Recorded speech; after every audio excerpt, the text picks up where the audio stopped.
Saludos a todos, estamos en el día 29. Seguimos con el Catecismo Católico. Catecismo leído, día 29, 2 de 2. Primera parte, segunda sección, capítulo tercero, punto 962 al punto 976. En el nombre del Padre, y del Hijo, y del Espíritu Santo. Amén. Padre nuestro que está en el cielo, santificado sea su nombre. Venga a nosotros su reino, hágase su voluntad en la tierra como en el cielo. Denos hoy nuestro pan de cada día, perdone nuestras ofensas, como también nosotros perdonamos a los que nos ofenden. No nos deje caer en tentación, y líbranos del mal. Amén.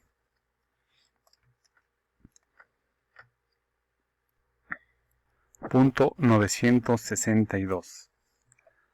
Creemos en la comunión de todos los fieles cristianos, es decir, de los que peregrinan en la tierra, de los que se purifican después de muertos y de los que gozan de la bienaventuranza celeste, y que todos se unen en una sola iglesia, y creemos igualmente que en esa comunión está a nuestra disposición el amor misericordioso de Dios y de sus santos, que siempre ofrecen oídos atentos a nuestras oraciones. Párrafo 6. María, Madre de Cristo, Madre de la Iglesia. Punto 963. Después de haber hablado de la función de la Virgen María en el misterio de Cristo y del Espíritu, conviene considerar ahora su lugar en el ministerio de la Iglesia. Se la reconoce y se la venera como verdadera Madre de Dios y del Redentor. Más aún, es verdaderamente la Madre de los miembros de Cristo, porque colaboró con su amor a que nacieran en la Iglesia los creyentes, miembros de aquella cabeza. María, Madre de Cristo, Madre de la Iglesia. 1. La maternidad de María respecto de la Iglesia. Totalmente unida a su Hijo. Punto 964.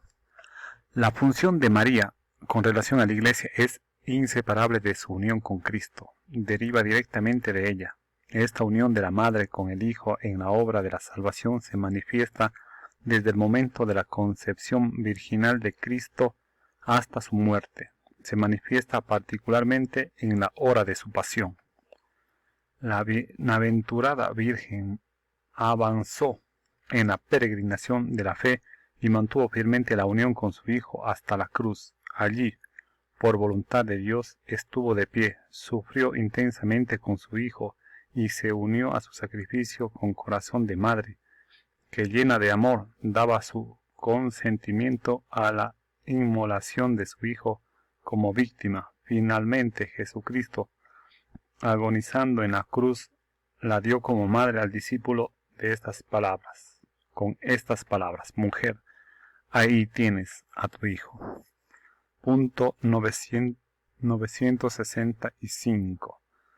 Después de la ascensión de su hijo, María estuvo presente en los comienzos de la Iglesia con sus oraciones, reunida con los apóstoles y algunas mujeres.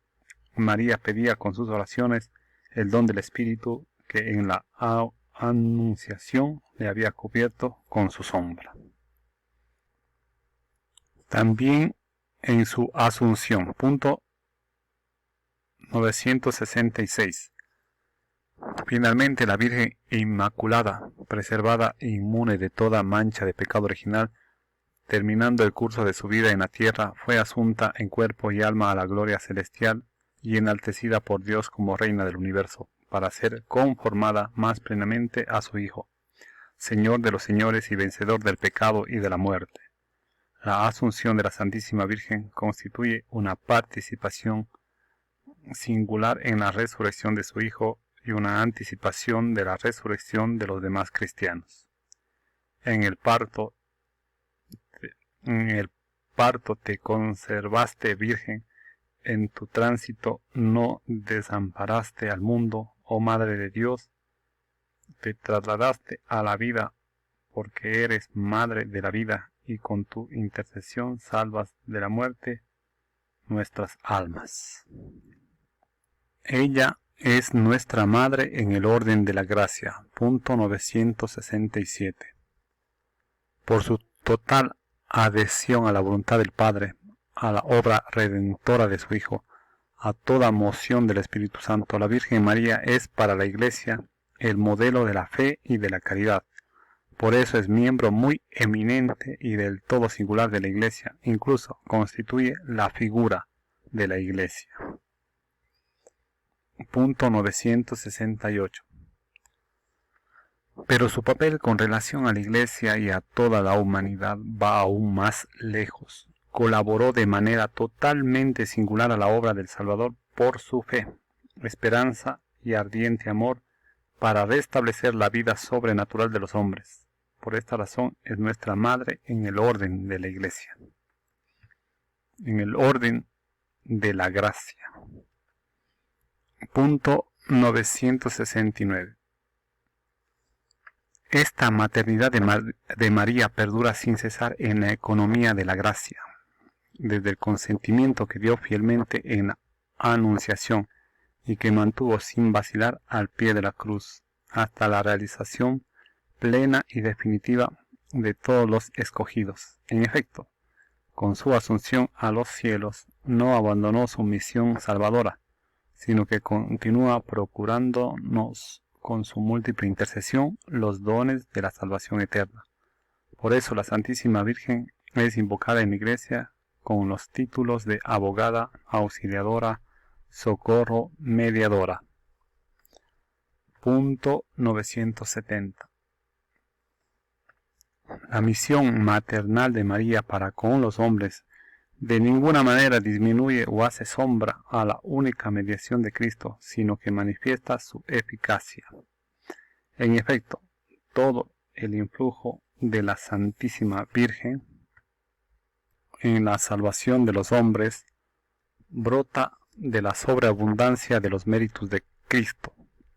Se apoya en su mediación, depende totalmente de ella y de ella saca toda su eficacia. Ninguna criatura puede ser puesta nunca en el mismo orden con el Verbo encarnado y redentor. Pero así como en el sacerdocio de Cristo participan de diversa manera tanto los ministros como el pueblo creyente, y así como la única bondad de Dios se difunde realmente en las criaturas de distintas maneras, así también la única mediación del Redentor no excluye sino que suscita en las criaturas una colaboración diversa que participa de la única fuente. 2. El culto a la Santísima Virgen. Punto 971. Todas las generaciones me llamarán bienaventurada.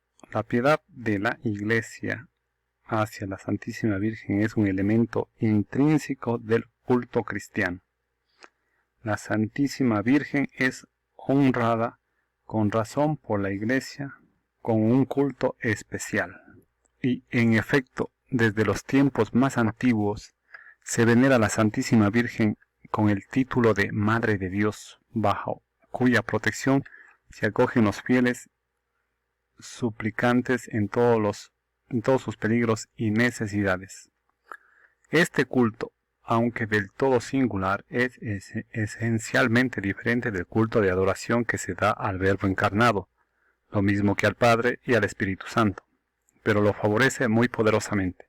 Encuentra su expresión en las fiestas litúrgicas dedicadas a la Madre de Dios y en la oración mariana como el Santo Rosario, síntesis de todo el Evangelio.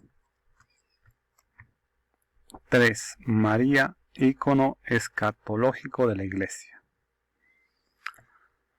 Punto 972. Después de haber hablado de la Iglesia, de su origen, de su misión y de su destino, no se puede concluir mejor que volviendo la mirada a María para contemplar en ella lo que es la Iglesia en su misterio, en su peregrinación de la fe y lo que será al final de su marcha, donde le espera, para la gloria de la Santísima e Indivisible Trinidad, en comunión con todos los santos, aquella a quien la Iglesia venera como la madre de su Señor y como su propia madre. Entre tanto, la Madre de Jesús, glorificada ya en los cielos en cuerpo y alma, es la imagen y comienzo de la Iglesia que llegará a su plenitud en el siglo futuro. También en este mundo, hasta que llegue el día del Señor, brilla ante el pueblo de Dios en marcha, como señal de esperanza cierta y de consuelo. Resumen. Punto 973. Al pronunciar el fiat de la Anunciación y al dar su consentimiento al misterio de la Encarnación, María colabora ya en toda la obra que debe llevar a cabo su Hijo. Ella es madre allí donde Él es Salvador y cabeza del cuerpo místico.